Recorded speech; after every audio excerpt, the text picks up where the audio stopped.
बोरसद में कानून व्यवस्था को और अधिक मजबूत बनाने की दिशा में आज एक अहम कदम उठाया गया है। शहर में नई उप पुलिस अधीक्षक यानी डीवाईएसपी की विभागीय कार्यालय का भव्य उद्घाटन राज्य के वित्त, जेल एवं पुलिस गृह आवास विभाग के मंत्री कमलेश पटेल के कर कमलों से किया गया। इस अवसर पर कैबिनेट मंत्री रमणभाई सोलंकी, सांसद मितेश पटेल तथा जिला पुलिस प्रमुख जी जशानी विशेष रूप से उपस्थित रहे। कार्यक्रम के दौरान मंत्रियों और पुलिस अधिकारियों ने नई कार्यालय का निरीक्षण किया और व्यवस्थाओं की जानकारी ली। उद्घाटन के पश्चात बोरसद डीवाईएसपी कार्यालय के नव नियुक्त अधिकारी श्री एसपी कहार को विधिवत रूप से कार्यभार सौंपा गया, जिसके साथ ही कार्यालय ने औपचारिक रूप से कार्य करना शुरू कर दिया। इस मौके पर मंत्री कमलेश पटेल ने कहा कि नई डीवाईएसपी कार्यालय के शुरू होने से बोरसद और आसपास के ग्रामीण व शहरी क्षेत्रों में कानून व्यवस्था और अधिक सुदृढ़ होगी।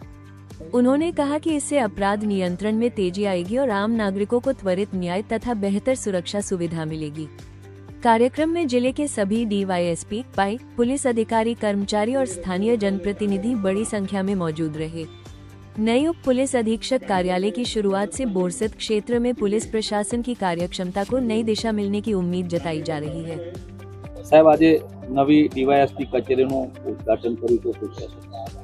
સેવા, સુરક્ષા અને શાંતિના મૂળ મંત્રને મજબૂતી આપવા માટે ગુજરાત સરકારના માનનીય મુખ્યમંત્રી ભૂપેન્દ્રભાઈ પટેલ સાહેબ, માનનીય નાયબ મુખ્યમંત્રી અને ગૃહ વિભાગના મંત્રી શ્રી હર્ષભાઈ સંઘવી સાહેબે નક્કી કર્યું છે કે જ્યાં સુધી નીચે સુધી પોલીસની સેવા પહોંચે એના અનુલક્ષીને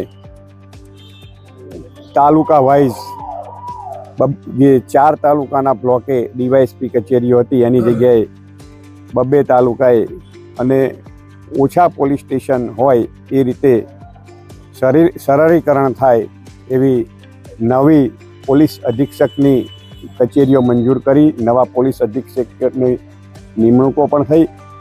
આજ રોજ એ જ નીતિ અંતર્ગત બોરસદ વર્ષો પછી આઝાદીમાં પછી પ્રથમ વખત બોરસદને નવી ડીવાયએસપી કચેરી મળી અને નવા ડીવાયએસપીની જગ્યા પણ ઉપલબ્ધ થઈ। તો આજે બોરસદ વિભાગના નવા પોલીસ અધિક્ષકની કચેરીના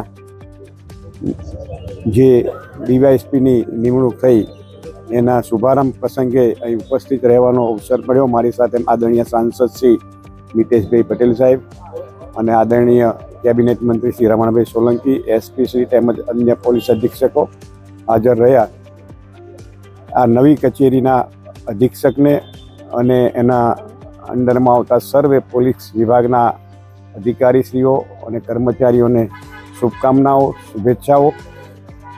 સેવા, સુરક્ષા અને શાંતિના મંત્રને આગળ વધારતા રહે એ જ અભ્યર્થના સાથે સબને ખૂબ ખૂબ અભિનંદન, શુભકામનાઓ।